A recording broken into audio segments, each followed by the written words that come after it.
अक्षय कुमार साहब को मैंने पलट के देखा। नमस्कार, मैं हूँ अक्षय कुमार और ये कहना चाहूंगा पवन सिंह जी के लिए, इनके लिए यही कहूंगा कि हिंदुस्तान जिंदाबाद था, जिंदाबाद है और रहेगा।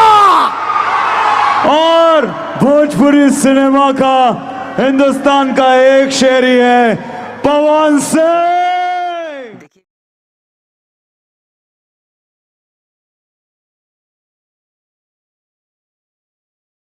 देखा जाए तो बीते रात जो कोलकाता में शो हुआ था पावर स्टार पवन सिंह का और वहीं पर अक्षय कुमार 2 और मौनी राय का, तो अक्षय कुमार 2 ने मान ही लिया कि भोजपुरी इंडस्ट्रीज में अगर कोई शेर है तो पावर स्टार पवन सिंह है, और उसके बाद में मौनी राय ने भी मान लिया कि हाँ भोजपुरी का अगर कोई असली शेर है तो पावर स्टार पवन सिंह है। बेशक वो लोग ये भी कहे हैं कि बॉलीवुड में भी इनका बहुत अच्छा खासा दबदबा है, क्योंकि भोजपुरी इंडस्ट्रीज को अगर कोई जानता है तो पावर स्टार पवन सिंह के वजह से जाना जाता है, क्योंकि पावर स्टार पवन सिंह का गाना लॉलीपॉप लागेलू हर बंदे के दिल पे राज करता है, और जहाँ भी बजता है वहीं पर पावर स्टार पवन सिंह की वजह से ही भोजपुरी इंडस्ट्रीज आज तक जाना जाता है। तो बेशक इस पे आपका क्या राय चल रहा है, जो भी राय चल रहा है वो कमेंट बॉक्स में कमेंट ज़रूर करिए, और पावर स्टार पवन सिंह के सच्चे फैन है तो चैनल को सब्सक्राइब करिए और कमेंट करना बिल्कुल मत भूलिए, और मिलते हैं।